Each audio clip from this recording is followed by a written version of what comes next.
السلام علیکم ورحمۃ اللہ وبرکاتہ۔ بسم اللہ الرحمن الرحیم۔ الحمد للہ رب العالمین والصلاة والسلام علی سید المرسلین۔ جناب صدر محترم و حاضرین کرام، میرے بھائیوں، میری بہنوں، میرے ساتھیوں، میں آپ حضرات کے سامنے حجاب سے متعلق کچھ لب کشائی کروں گی، آپ حضرات بغور سماعت فرمائیں۔ اعوذ باللہ من الشیطان الرجیم، بسم اللہ الرحمن الرحیم۔ یا ایہا النبی قل لأزواجک وبناتک ونساء المؤمنین یدنین علیہن من جلابیبہن۔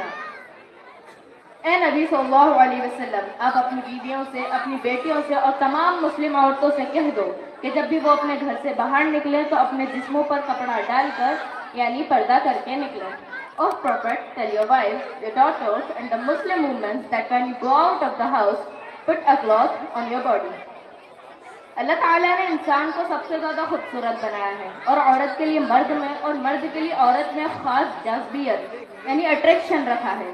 دونوں ایک دوسرے کے بغیر ادھورے ہیں۔ اس کمی کو پورا کرنے کے لیے نکاح جیسا پاکیزہ طریقہ رکھا گیا ہے جو سارے نبیوں کی سنت ہے۔ یہ بندھن اگر تہذیب کے دائرے میں قاعدے قانون کے ساتھ بنایا جاتا ہے تو ساری دنیا خوش ہوتی ہے، بے شمار دعائیں ملتی ہیں، اور اگر یہ جوڑا سارے قاعدے قانون توڑ کر بنایا جاتا ہے تو بے حیائی ہے، بے شرمی ہے، فحاشی ہے، زناکاری ہے، اللہ ناراض، اللہ کے رسول ناراض، ماں باپ ناراض، رشتہ دار ناراض، اور یہ بے حیائی بے شرمی پھیلتی ہے بے پردہ رہنے سے، اس لیے کہ اللہ تعالیٰ نے سارے جسم کی خوبصورتی کا نچوڑ چہرے میں سمو دیا ہے۔ قرآن اللہ کا بنایا ہوا قانون ہے، انسان کا بھلا اور برا اللہ سے بہتر اور کوئی نہیں جان سکتا، اسی لیے اللہ تعالیٰ نے انسانوں کی کامیابی کے لیے جو بھی قانون بنائے ہیں وہ انسانوں کے لیے سب سے بہتر قانون ہے۔ پردہ کرنے کا حکم اللہ نے دیا ہے۔ پردہ صرف برقعے سے ہی نہیں ہوتا، رسول اللہ کے زمانے میں تو برقعے ہوا ہی نہیں کرتے تھے، بلکہ کسی بھی طریقے سے غیر مردوں کی نگاہوں سے اپنے آپ کو بچانا ہی پڑتا ہے، جس کو اسلامی تہذیب میں پردہ کرنا اور ہندی تہذیب میں گھونگھٹ کرنا کہتے ہیں۔ اس دنیا میں جھگڑا اور فساد صرف 3 چیزوں کی وجہ سے ہوتے ہیں: دھن، زر، زمین یعنی عورت، مال اور زمین جائیداد۔ اس دنیا میں سب سے پہلا قتل ایک عورت کے لیے ہی ہوا تھا۔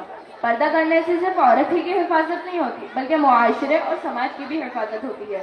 عورت اگر بے پردہ ہوگی تو یقینی بات ہے کہ لوگ اسے دیکھیں گے، ایسی عورت خود بھی گناہ گار ہوگی اور لوگوں کو بھی گناہ میں مبتلا کرنے کی وجہ بنے گی۔ جیسے ایک با پردہ عورت بس کے اندر ایک ماڈرن قسم کی بے پردہ عورت کے پاس بیٹھ گئی تو اس نے اس مسلم با پردہ خاتون سے کہا، تمہیں اس برقعے سے الجھن نہیں ہوتی کیا؟ تمہیں اس میں گرمی نہیں لگتی؟ با پردہ خاتون نے جواب دیا، میں حجاب اس لیے کرتی ہوں کہ تمہارا گھر بگڑنے سے بچ جائے، اس لیے کہ اگر تمہارے شوہر نے مجھے دیکھ لیا اور وہ اپنی نگاہوں کو کنٹرول نہیں کر پایا تو بہن تمہاری زندگی برباد ہو جائے گی، تمہارے شوہر کی محبت تمہارے لیے کم ہو جائے گی، تمہارا شوہر وسوسوں کا شکار ہو جائے گا۔ گرمی تو مجھے بھی لگتی ہے لیکن دوسروں کا ایمان محفوظ رکھنے کے لیے میں خود تکلیف اٹھا لیتی ہوں۔ مجھے اپنا حسن نہیں دکھانا، مجھے تو اپنی انسانیت دکھانا ہے کہ میری وجہ سے کسی کا گھر برباد نہ ہو جائے۔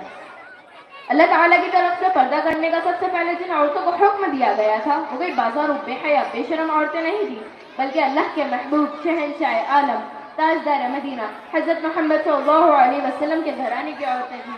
وہ آپ صلی اللہ علیہ وسلم کی زوجہ محترمہ حضرت عائشہ تھی، وہ حضرت زینب تھی، وہ حضرت ام سلمہ تھی، وہ حضرت ام حبیبہ تھی، وہ آپ صلی اللہ علیہ وسلم کی سب سے لاڈلی بیٹی جنت کی عورتوں کی سردار حضرت فاطمہ تھی، وہ اس زمانے کے صحابہ اکرام کی بیویاں تھیں، وہ اللہ اور رسول اللہ سے محبت کرنے والی عورتیں تھیں۔ ایسی ایسی پاکیزہ خواتین کو پردے کا حکم دے کر اللہ نے بات صاف کر دی ہے کہ پردے کا حکم صرف کسی بدچلن اور بے حیا عورتوں کے لیے نہیں بلکہ اس دنیا کی تمام پاک باز اور پاکیزہ عورتوں کے لیے بھی ہے۔ اور جب اس حکم پر عمل کیا گیا تو یمن سے چل کر مدینہ تک کا سفر کرنے والی ایک اکیلی عورت پر کوئی غلط نظر ڈالنے والا نہیں تھا۔ 1365 کلومیٹر کے سفر میں جتنے بھی مرد ملے ان میں سے کوئی باپ تھا، کوئی بھائی تھا اور کوئی بیٹا تھا۔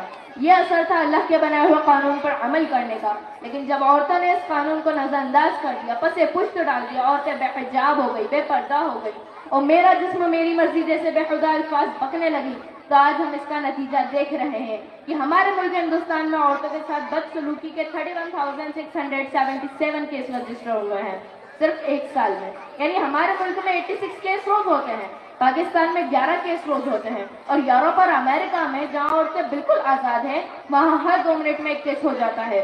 2,37,868 کیس کا ریکارڈ ہے صرف ایک سال کا۔